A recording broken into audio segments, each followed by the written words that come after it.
Chapter 9 Distillation of Alchemical Compounds. A lump disfigured the egg's smooth exterior. The lump rounded into a knob, and Gil pushed the door open. Hammond whistled and followed Gil inside. He closed the door behind them, which was now a bookshelf of brightly bound spines. Pale pink light rained from the dome overhead, a softer shade of the rising sun. A handful of older students sat at a table, passing sketches back and forth. They looked to be studying art of some kind. Judging by their disheveled hair and hooded eyes, they'd been here all night. A flock of books zoomed across the hallway, a scribe hurrying after them with a broom. Gil turned back to the bookshelf. I have to find some evidence for my essay. Did you bring some homework? More of a personal project, Hammond said, watching the scribe swing for one of the books. Gil glanced at Hammond. What's that? Hammond only smiled and began strolling along shelves, poking at spines randomly. Gil couldn't help it. He murmured, reductions of common fungals and roots. Nothing happened, and he quickly added, 9th edition. A fat book wiggled on the shelf beside Hammond before tumbling off the shelf. Its spines arched, flaps flared, but its belly of pages was too heavy. Its wings beat once, twice, before it thumped into Hammond, who let loose a surprised howl. The art students muttered something about first-termers and left haughtily. Hammond caught the book before it hit the floor. He eyed it distrustfully. Gil laughed. Brilliant, isn't it? Hammond was baffled. What? Just say the name, Gil said. The book will come, assuming nobody's reading it. He grinned. How did you find out? I was frustrated, Gil said. I couldn't find a book and asked a scribe where it would be. She just told me to be patient. Hammond seemed skeptical.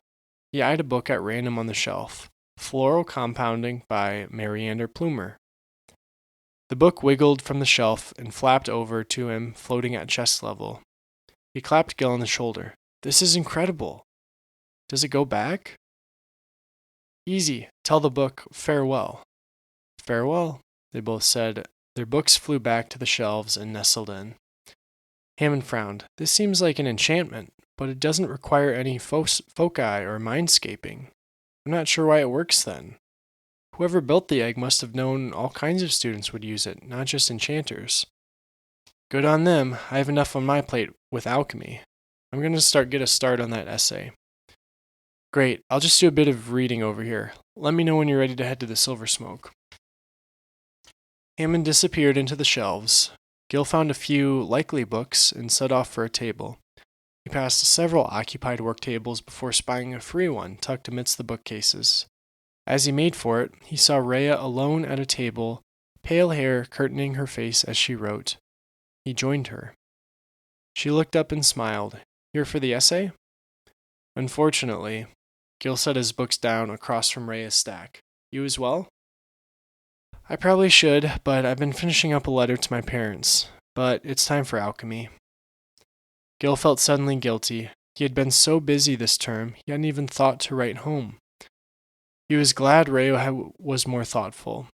I'm sure your parents appreciate hearing from you very much. A strange look crossed her face. They do enjoy hearing about Hazeltop. They've never been here, you know. Mine haven't either, Gil said. I'm sure they love hearing how you're doing out here, all the magic and everything. Gil couldn't say he'd forgotten to reach out to his parents. Yeah, they would. I'll catch up with them over winter break, too. Oh, that makes sense. Gil felt he was missing something. Won't you go home over the break? Rhea grimaced. The barony is a long ways off, past the Mooncapped Sea. That would be a long trip. Gil paused. What brought you all the way to Hazeltop? I need to learn magic, she said. The barony doesn't have any school for magic. Well, I'm glad you came to Hazeltop. Gil flushed as soon as the words were out and quickly added, I think you would really like Millie and Hammond. They're wonderful. And I was going to meet them at the Silver Smoke this afternoon. You could join us if you want. I'm not so sure. I don't really know them very well, do I? She looked nervous, and Gil hurried to reassure her. They're wonderful, really. Hammond could show you some card tricks, and I bet Millie's already at the Silver Smoke with Ash, just waiting for us.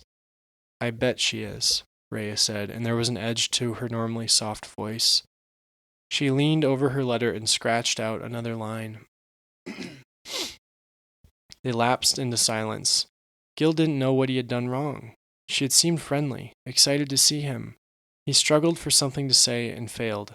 Thinking it best to let the cauldron cool, he turned to leave. I'm sorry, it's just been difficult for me to make friends here, and you're really the only one I have so far. I'd like to meet Millie and Hammond, but not quite yet. Deal. The awkwardness passed, and they settled into the comfortable silence they had grown used to sharing in the library. Gil inched through his essay, and Rhea began her own after finishing the letter. She raced through it, pausing only to reference the distillation books beside her. When her essay was 4 pages long, twice the requirement, she packed it up. Done already? Gil asked. He was crawling his way down the second page. I better get this to the conduction office before it closes for the afternoon. Definitely. Don't want your parents to miss that letter, Gil agreed. Rhea paused. I have a few questions before our next alchemy class. Would you have time after the lake to meet? Of course, Gil said. Do you want to meet at the cauldron, or should we go back here for more research? Rhea seemed to be having trouble buckling her bag closed. Well, the flask would be fine. You'll probably be hungry. No need, Gil said brightly. Millie's organizing a picnic at the Silver Smoke, so I shouldn't be too hungry. Smoked fish, bread, apples, all from the flask, I think. Rhea closed her bag. Good. That's a good idea of hers. Well, we can meet at the cauldron, if that works for you. Excellent, Gil said. Does third bell work? I'll see you there. Rhea shared a small smile and left. Gil wondered what questions she had that he could help with. Normally, he was the one asking her the questions. He shook himself and returned to his essay. Sooner done was sooner fun, after all. He left the egg with Hammond an hour later, just before the noon bell. They were both hungry and very excited for the spread Millie had promised at the Silver Smoke. They made their way north on Hazel Way. The autumn air was crisp but not yet cold, and the trees interspersing the flask and the cauldron were a fiery gold. It's good to have you back, Hammond said. For a while there, I was scared of the mist. Thought you had tried to get me in that alley. Me too, Gil said, and they clapped each other on the back. The lake was a smooth pan of molten gold beneath the midday sun, broken only by the odd burst of a silver bubble. As always, the faintest mist hung above the Silver Smoke. Students sat at the docks, feet swinging above the water, enjoying the last weekend before midterms. A cluster of girls were studying in the shade of a towering oak, but everyone else had given the day to leisure. Hammond was first to see Millie, who sat on a blanket at the sandy shore of the lake. Ash lay at her feet, and they were looking over the silky lake top. Gil tried to catch her eye, but she was focused on the water. Ash spotted them and wagged his tail eagerly. Millie turned. You finally made it. I thought Ash and I were going to have to eat all these fish ourselves. Not that we would have minded. She fanned out another blanket for them, revealing a basket of smoked fish from the flask. I'm starved, Hammond said. Gil deserves top marks on that essay with the time he spent on it. I wasn't working the whole time, Gil said. Millie, who did not much like the library, turned to Gil. What else is there to do in that pit besides work? Well, I was talking with Rhea a bit about the essay. Hammond nodded wisely. About the essay. You should have invited her here. We could finally meet her. She's a little shy, Gil said, but you'll like her. She'll probably do your homework better than you can. Millie opened the basket, and the air was rich with garlic and rosemary. Sign me up, but I'm leery of anyone that spends that much time studying. Except you, of course. Funny thing for a student to say, Hammond said. Millie grinned. You're no model either, Hammond Oatley. Priorities, Millie Featherstring. Gil turned to his fish sandwich as he'd heard this conversation pan out several times. Fear wore 3 faces, Loris had said in their last Wondercraft lesson. The first was avoidance. A woodsman afraid of the dark could labor throughout the day to collect underbrush and the branches for the night's fire. When darkness came, the flame would bring light and comfort. The second face was oblivion, the well-traveled path. Rather than working through the day to build a fire, the woodsman can fill the night with song and conversation, story and games. Even if the fire burns low, the haze of tale and tune will veil darkness and fear. The last and least of the faces is truth. When night falls, the woodsman strings the bow and sharpens the arrow. He sleeps soundly but not deeply, and wakes with the morning, knowing the night's dangers have passed. As midterms approached, Gil wondered what faces they each wore. Lunch passed, and Ash went for a swim. Millie closed her eyes and began to play the lute, filling the air with sweet chords and words. Gil found himself itching to pull a book from his bag. The alchemy exam would definitely have a few questions on conflating mins to calculate a potion's potency. He was pretty confident, but it wouldn't hurt to brush up a little bit, just in case. He could bounce a few questions off Rhea later when Ash erupted from the lake, black body gleaming with water. He raced to Millie and collapsed at her feet, cowering and shaking. "Oh no, what is it, Ash? You're okay. Everything's okay." She put the lute aside and murmured to him, feeling his neck and back for any sign of injury. "Did something scare you? You're safe now. It's okay." A large bubble popped in the shallows, belching thick, green mist. A dorsal fin broke the surface, heading for the shore. Hammond's face was draining, but Millie had not seen. The fin lurched toward them, and Gil saw a long, silver body. But this was not the smooth, fluid movement of dragons he had seen before. He had one moment of fear to flush him before the drake burst from the lake and thrashed onto the beach, spraying sand and water. Shouts erupted along the shore and hillside, and students scrambled and ran. The drake was large as a horse, and watched them run with pale green eyes. A steady trickle of blood dripped from its mouth as it turned to Gil, Hammond, and Millie. Webbed talons curled into the sand, and it lurched forward. Ash leapt aside with Gil and Hammond, but Millie had lost her footing. The drake bounded toward her, tail arcing high. "Breum!" Hammond shouted. Abadume! Light puffed into being beside the charging drake. Snaps and crackles issued from its other side. Sand soared as the drake charged, unaffected by the spells. Gil ran to Millie, heart thundering, and drew powdered horn and mudweed from his cloak. He gripped them tightly. "Brindle!" There was a crack, and smoke geysered from his hand. He yanked Millie after him. The ground shook as the drake landed where they had been. Millie's hand slackened, her voice a whimper. I can't see anything." "Quiet," Gil hissed. "It can—" But the drake had fallen silent. There was only the murmur of distant shouting, the hiss of the smoke spewing from the mudweed root. He cast it away from them. The world was thick with smoke, and Gil didn't know where Hammond was. Cold sweat broke his skin. His hand brushed something slender at Millie's side, her stylus. He pressed it into her hand, but she was shaking her head, face bloodless. "Over here, stupid beast!" Hammond yelled drunkenly. Something cracked near Gil, and a sandy hiss told him the drake had turned. It would leave the smoke and find Hammond defenseless and nearly incapacitated after the enchantments. He closed Millie's hand around the stylus and padded toward Hammond's voice. His hands fumbled through the pockets of his cloak and landed on rosegrass and horn.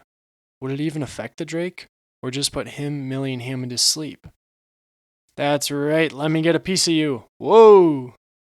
The smoke on Gil's left brightened, and the searing heat licked the side of his face. It was flame, and the alchemical smoke evaporated instantly. The drake's legs became clear, then its barrel chest, and finally its open jaws, spewing a pillar of fire. The tree beside Hammond was enveloped in flame.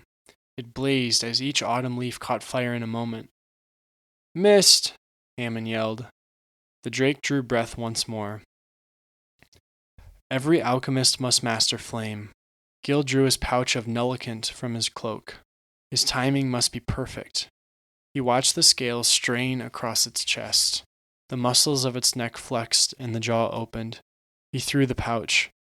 As flame blossomed toward Hammond, the nullicant intercepted the molten stream. There was the sound of stone shattering. The flame vanished. The drake made a dry, clicking noise at Hammond, but nothing happened. "Neat," he called to Gil, and then the tail whipped from the last of the smoke and caught him across the back. Hammond crumpled, and the drake hissed, eyes flashing. Ventorume! A gust kissed the lake and tossed a sheet of water over the drake. Ferume! The water hardened to a skin of ice, encasing the beast. Gil turned toward the voice and saw Master Vale was striding across the shore, flask and stylus aloft. Her stylus cut a glimmering rune into the air, and bands of blue light wove over the ice prison like a silken web. She knelt beside the drake's head. Its mouth was bound with the silken light, and it watched her angrily. Master Vale unstoppered her flask below the beast's snout. Gil saw no smoke or steam, but tension drained from the drake. It relaxed. The green eyes closed. Hammond groaned and tried to sit. Master Vale was at his side immediately, murmuring and easing him down. Gil approached, stomach sour at the sight of Hammond's face twisted in pain. Master Vale took Hammond's hand. Très bien. He let out a relieved breath, and her face tightened. Will he be okay? Gil asked. Thanks to your most effective use of the nullicant, yes. Yet I wonder why your action was necessary. She inspected the slumbering drake. It just came for us, Gil said, right onto the beach. Nearly took a bite out of me and Millie before trying to cook Hammond. A bite, you say? Gil nodded, and Master Vale returned to the drake, running a finger over a large molar. Gil tensed, waiting for the eyes to flare and the teeth to bite. She is quite asleep, I believe, Master Vale said. Gil approached, but stopped short several paces of the creature. She gestured to the jaw. Notice her teeth, flat and wide, designed for grinding vegetation and sea stones to strengthen her scales. Rarely do water drakes attack other creatures, save to defend the young. Blood trickled from the corner of the drake's mouth, and Master Vale frowned. She looked closer, and something glimmered in the drake's gum. She gently eased it free, murmuring an incantation to close the wound. Her hand trembled for a moment before Gil identified what she held. A shard of broken glass striated with silver lines. Alchemical glass.